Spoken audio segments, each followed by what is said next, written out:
चावल कूटते इन झुर्रीदार हाथों में जादू है, ऐसा जादू जिसने बंजर जमीन को आर्द्र भूमि में तब्दील कर दिया।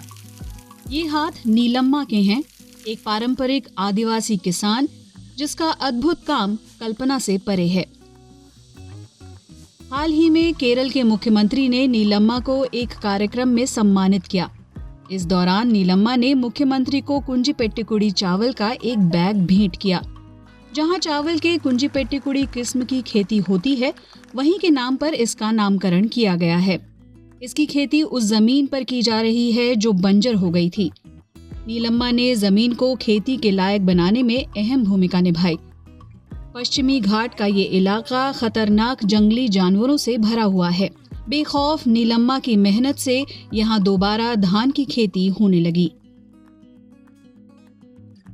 20 വർഷമായിട്ട് കൃഷി ഇറക്കാതെ കാട് കയറി കിടന്ന സ്ഥലം ഞങ്ങളിപ്പോൾ കൃഷി ഇറക്കിക്കൊണ്ടിരിക്കുകയാണ്.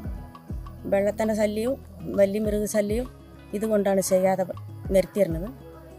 അപ്പോൾ പിന്നെ ഞാനും എൻ്റെ കാരണവരും ഇത് തുടങ്ങി തൂമ്പ വെച്ച കിളച്ച ചെയ്ത കൃഷിയെ കണ്ട് എൻ്റെ മക്കളും കുടിയിലുള്ള മക്കളും തുടർമായിട്ട് ചെയ്തു.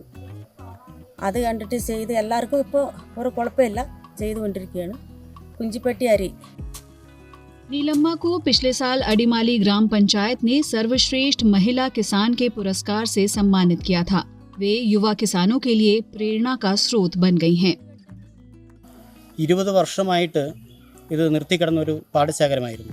അപ്പോൾ 20 വർഷം ഞങ്ങൾക്ക് സഹായത്തിനും മറ്റും ഈ വന്യമൃഗം ഉള്ള ശല്യം കാരണം ഞങ്ങൾ പണിതില്ല. പ്രളയത്തിലും പകുതി ഒലിച്ചുപോയി. അപ്പോൾ 20 വർഷത്തിന് ശേഷം ഞങ്ങൾ പുനഃസംഘടിപ്പിച്ച് ഇപ്പോൾ നീലം ചേച്ചിയും കുമാരസ്വാമി ചേട്ടനൊക്കെ അവർ കാരണവന്മാർ അന്നത്തെ കൃഷി ഞങ്ങൾക്ക് ചെയ്ത് കാണിക്കുകയും ഞങ്ങളുടെ ആദ്യത്തെ വിത്തുകളൊന്നും ഇപ്പോൾ കയ്യിലില്ല.